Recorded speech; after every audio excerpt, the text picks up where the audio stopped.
Hi guys, it's been a while since I've made a video, so I wanted to make one to show you what I'm currently doing with my planner, which is making the inserts for 2017.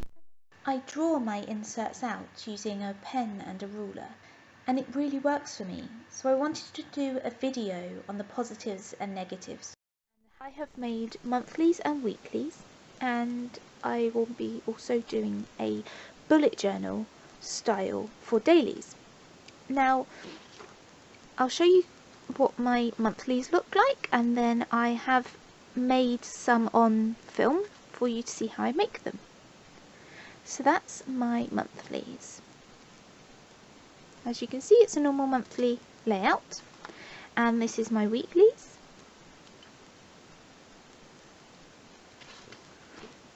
And that's a week on 1 page plus notes layout. However, this is just the beginning. So my system is the week on multiple pages. I call it the WOMP. I made this up and made a video on it, and it's effectively a system where I use these sort of like additional pages in between the week on 1 page plus notes. And the weekly side is for brief things about my appointments and my to-dos, etc. Reminders and things, all-day events and that sort of thing. The normal thing you put on a very brief, forward-looking planner. The plus notes page I use for to-dos, and then I add any little extra pages in between that I need. Things like lists, shopping lists, notes pages, anything that I need. And that's why it's called a week on multiple pages planner. I wanted to show you how I make these pages and why I like to make my own, why I like to draw them. I think because people often come from a background where they might have been given a planner in school or in work, or they might just go down to the shops in January or the end of December and buy a ready-made planner. People might think that the best way, the quickest way, the way that they should do it is to buy a pre-made planner. And that's fine if that works for you, but there can often be limitations with pre-made planners. Often those pre-made planners aren't flexible. They don't suit our daily lives sometimes, so I don't always advocate for buying a pre-made planner. It's like Filofax brand ones, which you can buy from a few stationery shops here in the UK, or you can buy them online, or other brands, Daytimer, Franklin Covey, etc. They often aren't flexible enough. However, what I would suggest in that case is to see if you can modify those planner pages by adding something to them or by modifying the existing page. So let's say you have a week on 1 page plus notes like this, and you would like a section where you have meal planning and you don't have enough space on each day for meal planning. You could do half a page. So if you cut a piece of paper in half and add it onto the rings and draw lines so that you've got 7 sections, and that could be your meal planner. Or you could draw a section, draw a line down here, or maybe have like little checkboxes. You can amend an existing pre-printed diary insert. Alternatively, you can download and print printables from the internet. There are loads of people who make printables, either for free, such as Filofax. Steve and Ray have made some excellent pre-made, downloadable, printable diary inserts, or you can buy them off the internet. Now, buying them off the internet when they are not adaptable is effectively for me the same as buying a pre-made planner from the shops. They might not be perfect for you. But if you are able to download an adaptable one, such as Steve and Ray's Filofax inserts, what they do is they have the source document where it's an Excel spreadsheet that if you match it up with your the downloadable Word document, it allows you to modify the diary. So for example, if you want the week to start on a Sunday, or if you want extra space for a Tuesday or something like that, you can adjust the document to be like that, and that's brilliant. If you want more information, go on to Filofaxy, because there are videos of how Steve recommends you do it, or written advice on how to do it, and he's got dozens and dozens and dozens of planners for different sizes, different formats. It's fantastic, and they're all free, which is fantastic, and that's brilliant. But what if you maybe aren't so computer savvy, or your printer isn't very good?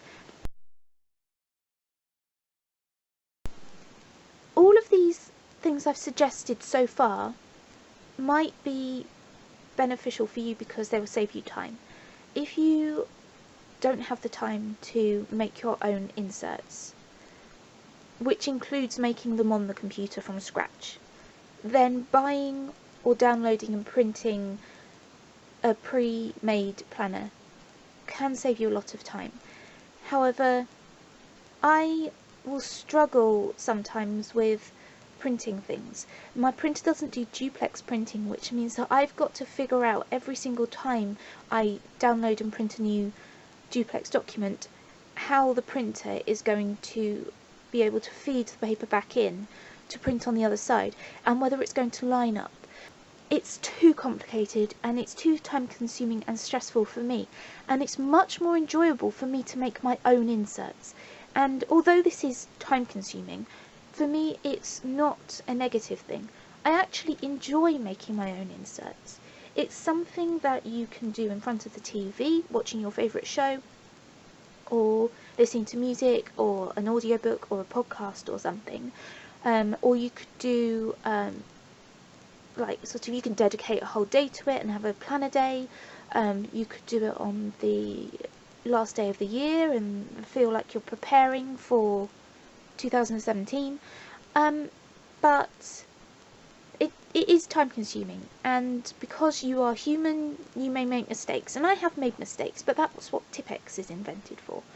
But I actually enjoy doing it, and it means that I can customize it to how I want.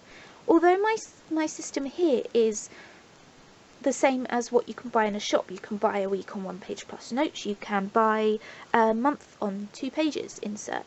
I can decide how big I want the boxes, or whether I want to divide the boxes in half, or something like that. If I want the day, if let's say your work week starts on a Thursday, you could start the week on a Thursday, and you're going to be lucky to find any pre-printed diary inserts that start on a Thursday.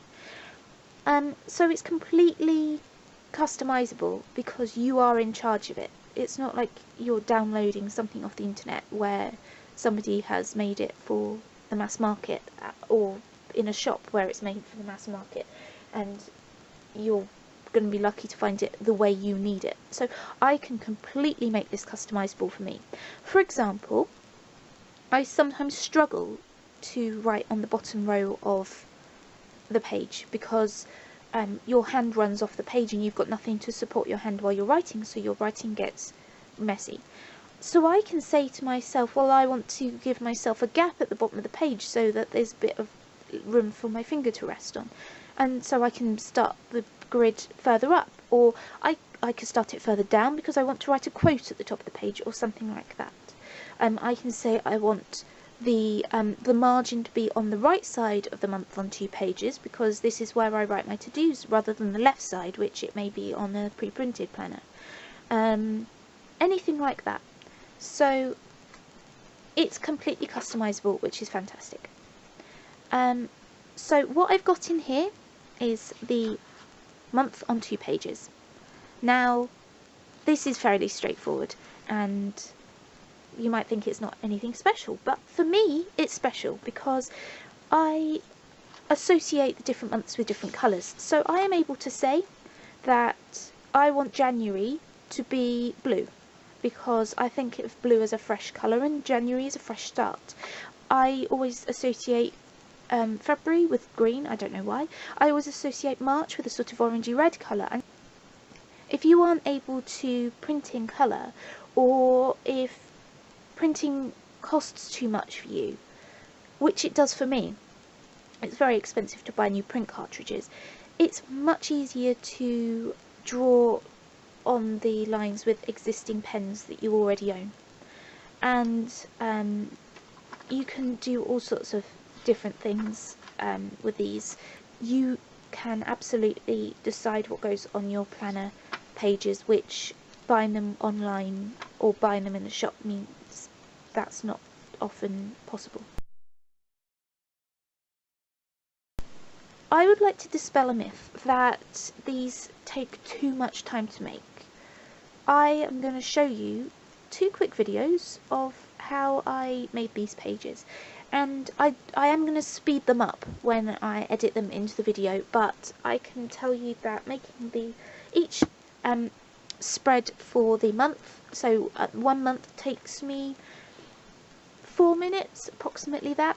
It takes me a couple of minutes to draw out the grid, and a couple more minutes to write on the month numbers, so that Monday's the 3rd, Tuesday's the 4th, etc. And then I'm also going to show you how I make the week on 1 page plus notes, and that hardly takes me any time at all. I start by drawing dots at the corners of the boxes on the month on 2 pages, and then I connect the dots using a ruler.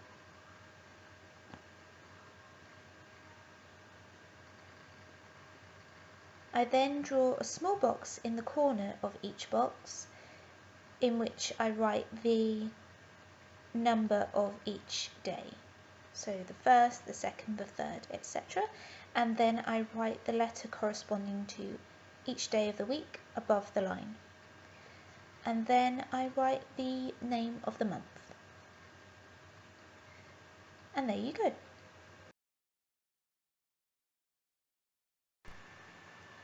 I then repeat the process of drawing the dots and the lines for the week on 1 page plus notes. I then write in the days and the dates at the sides of the daily boxes, which is my preference for this format as it saves space. It really doesn't take very long at all to draw out these inserts, especially when you consider that the monthlies is only comprised of 12 spreads, so it's not too much to draw, and I only do 4 or 5 weeks of weeklies at a time. And there's the final product. So that shows you that it doesn't take you much time, and the good thing is you don't have to do all this at once. You can do it over several days, so you can dedicate just 20 minutes a day to doing it. In the evening, after dinner, while watching your favourite programmes on TV, so it's quite an enjoyable process. And if you start early enough, you won't be rushing it at the end of the year.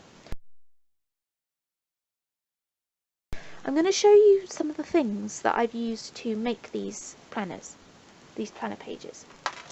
So, the first thing you obviously need is paper. Now, you can use any paper you like, and that's another reason why it's fantastic that you are able to customise your diary inserts.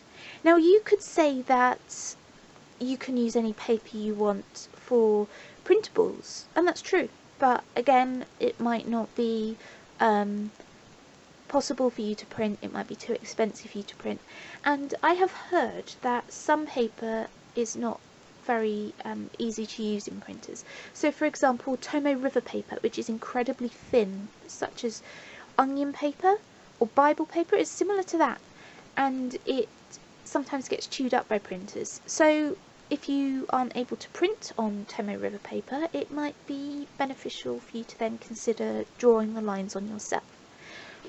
Now, this is what I use. This Rhodia pad is the grid, and this Rhodia pad is the dot grid. I don't know if you can see that. I will show it to you a bit closer.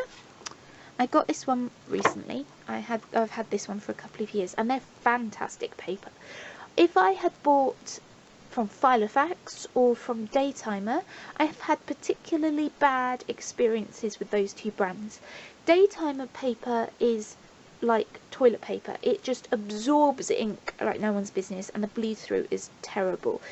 Filofax paper is very temperamental. It doesn't take some inks very well, and it takes others fine. But if you choose to use something like a fountain pen or a very inky pen, it may not be good for your the paper might not be good for that ink, which I've definitely found with a lot of Filofax inserts. And they change when they change supplier, or when they print a new batch, they might have different paper. So again, making your own means that you get to choose what paper you want.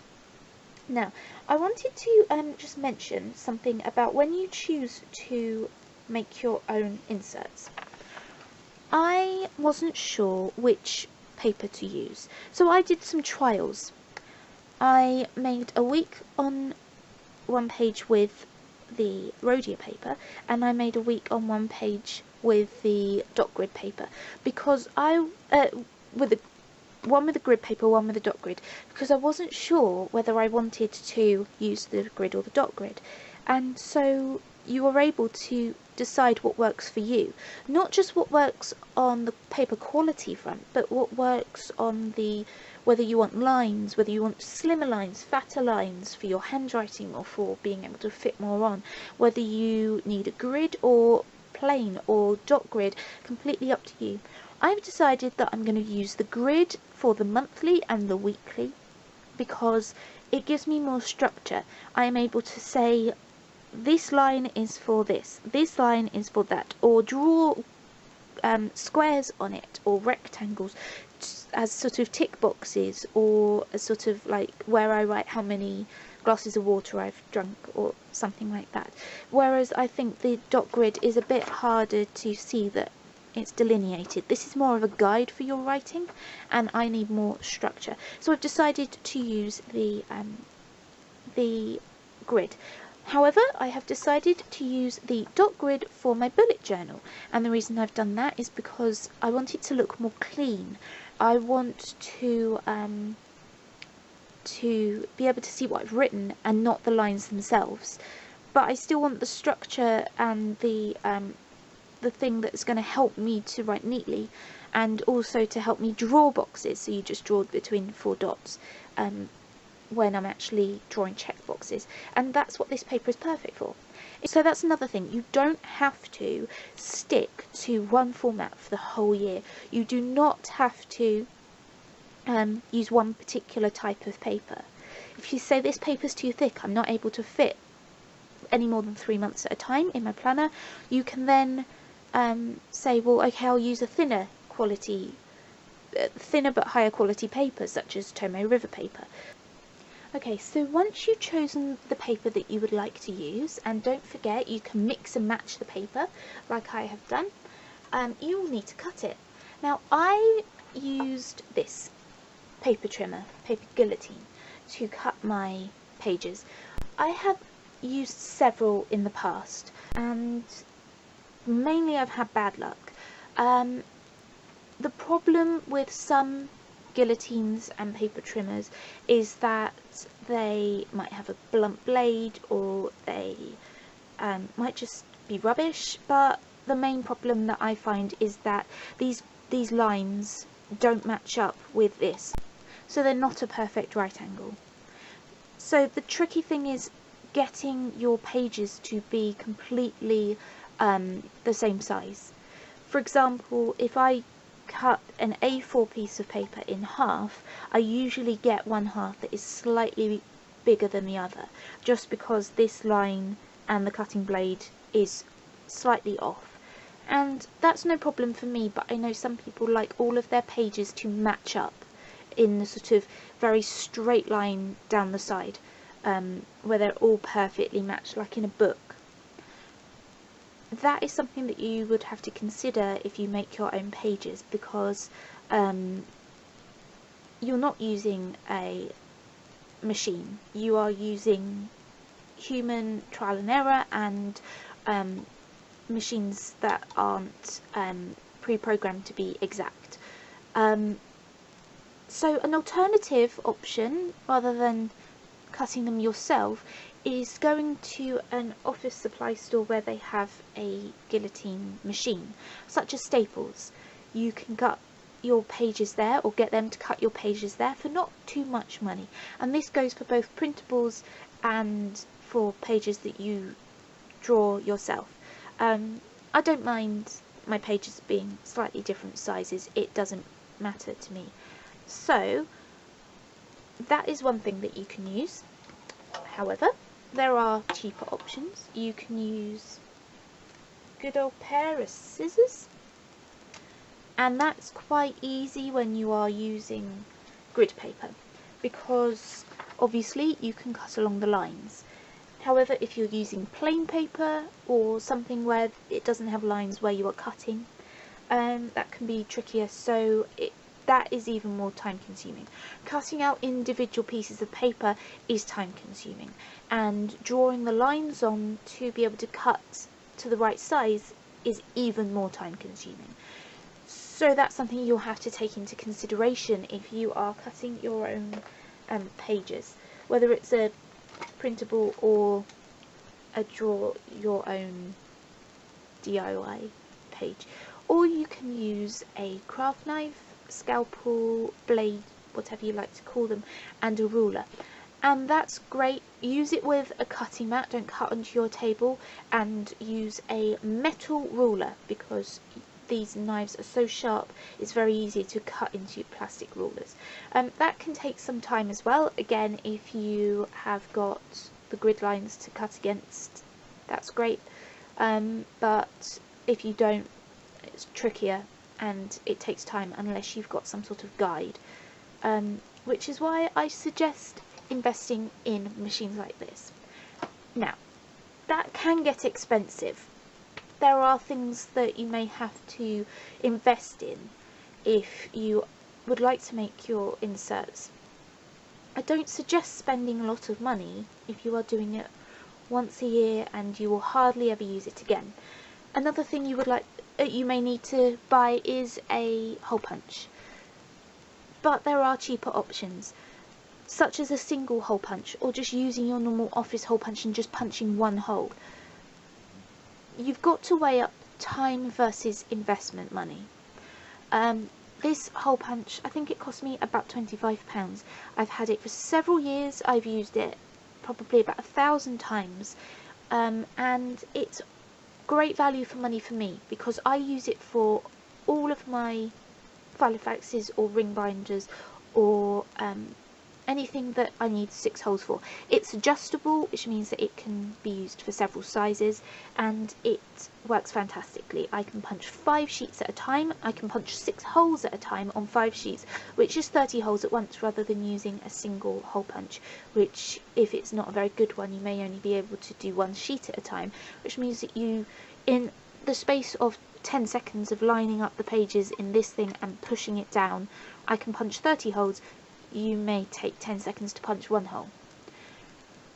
But if you are using these sort of machines, and I call them machines not in the electric sense but in the mechanical sense, if you're using them a lot, then it might be value for money for you, especially if you're able to find them on the internet or on resale sites cheaply. Look up reviews, definitely. I bought a different hole punch previously. It was a Rapesco, and it puckered the paper when I punched it. So I gave that away and bought this, and this is a KW Trio, and that's fantastic. And £25 is quite a lot of money for this, but if you divide it by the amount of years you think you will use it for example, if I were saying I'm going to use it for 20 years, that's about £1 and something a year. That's nothing. If you divide it by the amount of pages that you will be cutting a year, let's say that you use your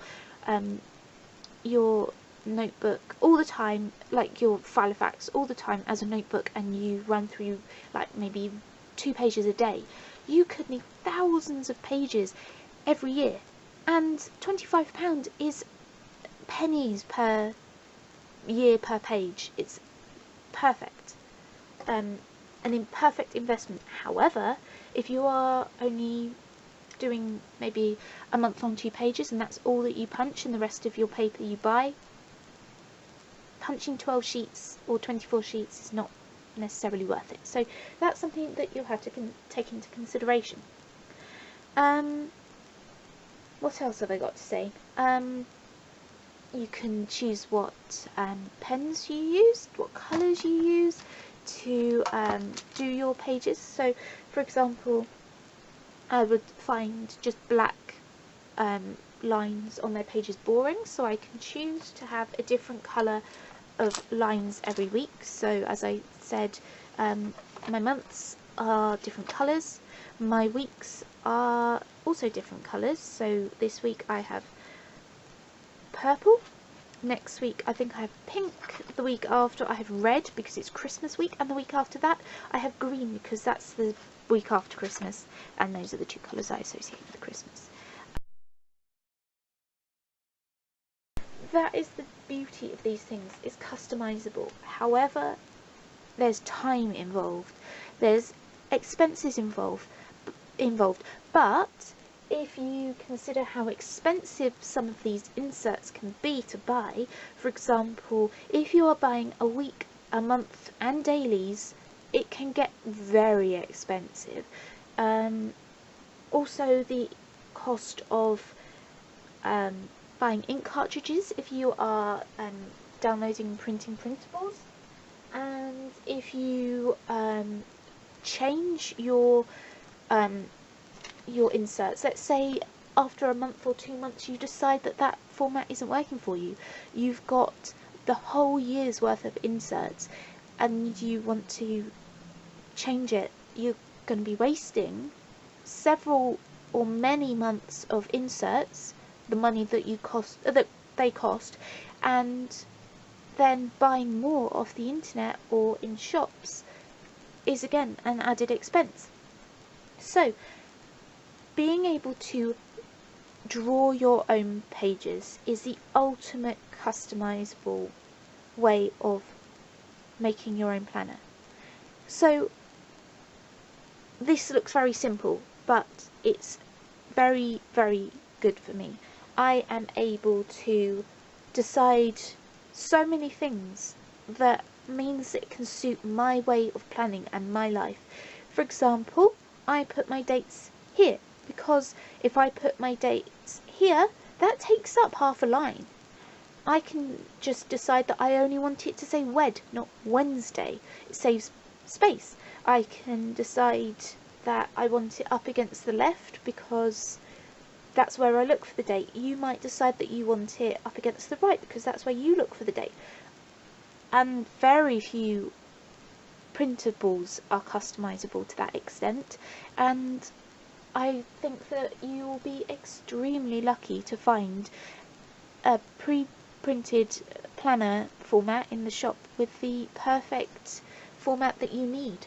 But again, you don't have to make your own. You can customize pre-printed inserts. You can draw the lines on, you can Tipp-Ex out parts that you don't need, or you can glue pieces of paper over them to create more space. So for example, if you get a planner with a big picture on or a quote on or something, you can adjust that manually. You can print out maybe a grid that, you know, like a daily routines box, and glue that over the top of some space that you believe is wasted, etc. Don't ever settle. I think that's what I would like to say. Don't settle for what a manufacturer thinks that people need in a planner. But you don't ever have to ever use what a manufacturer thinks you need. Look at the internet, look at Pinterest and YouTube and Instagram and Facebook for ideas. You can find so many brilliant ideas and integrate them into your own system, and you can have a real mishmash of ideas from 10, 20, 30 different people to make up your perfect planner that you can make yourself. It doesn't take that long to get a pen and a ruler and make your own pages. You don't even have to cut your own paper. You can buy grid paper from the internet or from the shops and just get your pen, get your ruler, and spend an evening drawing out the lines and writing in the dates. You can go as complex and in-depth as you want with these, or as simple as you want. You can start your week on a Saturday or a Tuesday. You could have a great big box for the Wednesday that you have a very busy day. You can have any customizable option that you want, because you are in charge of the format. You are in charge of what is included and what is not included. And that's another thing. If these pre-printed ones always have boxes you don't need or sections you don't need, you can completely ignore them when you make your own printable or you make your own drawn planner. Just customize it the way you want, and then consider not writing up the whole year, so that you can then next month adjust your system again when you find things that don't work and find new ideas that do work. So that's something to think about. I'm going to finish setting up my planner for 2017, and I'll do a setup video when I've done that. So thank you for watching, and Happy New Year when it comes. Bye!